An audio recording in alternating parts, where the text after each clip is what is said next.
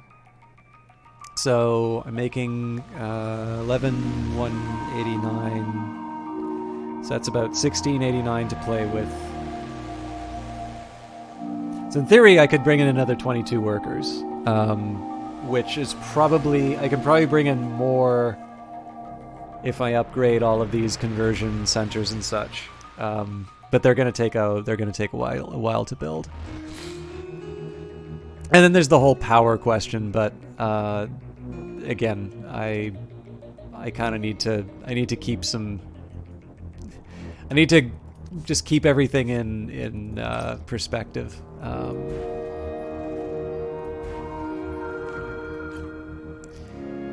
So I'm just gonna double check this. So this gets doubled. This gets doubled. Doubled. Oh. Okay. Doubled. Doubled. Doubled. Doubled. Doubled. No, not doubled. Okay. Doubled. So around here, this is our battery farm. We might do something over here. I'm not sure yet. Fuel goes here. And we'll finally be able to build sort of our residential areas when we have the opportunity. But clearly now we're short on cash, and we're also short on resources.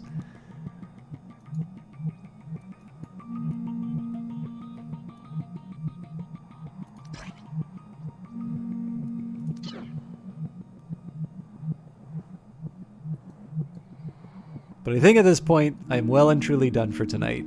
This seems like a good place to wrap it up. So yeah, I have no idea how long it's going to take me to get the conversion centers built. Probably a while because we're short on resources. I'm really, really flummoxed about the waste thing. It's actually why the conversion centers are such a priority. Because I feel like even if I were to dedicate my entire workforce towards waste removal, we would still probably be behind the 8 ball on that.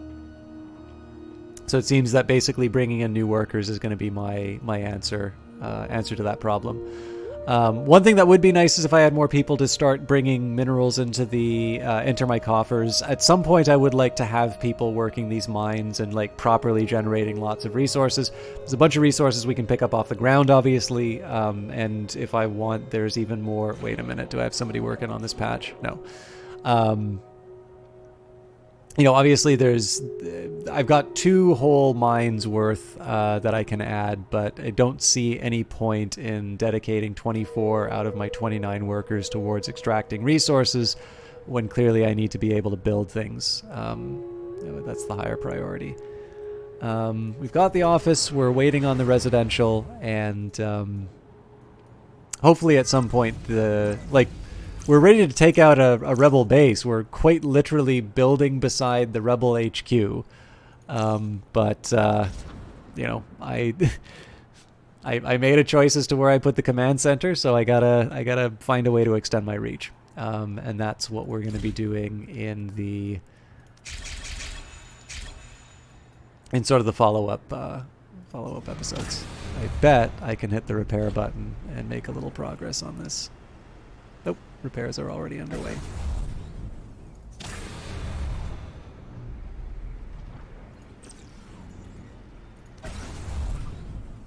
I am going to need to properly redesign these ships at some point, but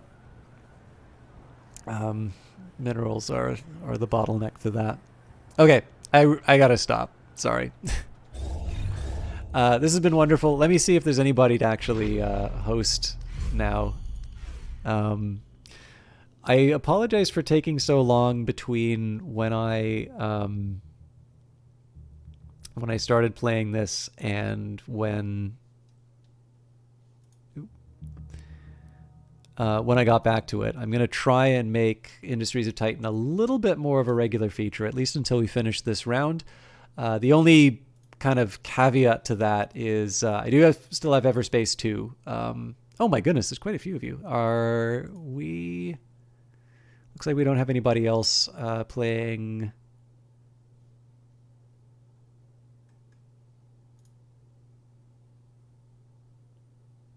All right. Sadly, we don't have anybody else playing Industries of Titan. However, Night Valian, who was in the channel a little while ago, is playing Yakuza 2. So I'm going to leave you in his very capable hands. This is actually really cool to see that so many people are interested in Industries of Titan. I think I was a little surprised at the number of people who are interested in it the last time that I was streaming. So I have every intention of continuing to stream the game. I'm not sure if it's going to be a dedicated Wednesday game or if I just try and fit it into any other days that I can. But thank you everybody for watching, and we will catch up hopefully with a little bit more efficiency in terms of our workforce next time. Please enjoy Night Valian and have a good sleep.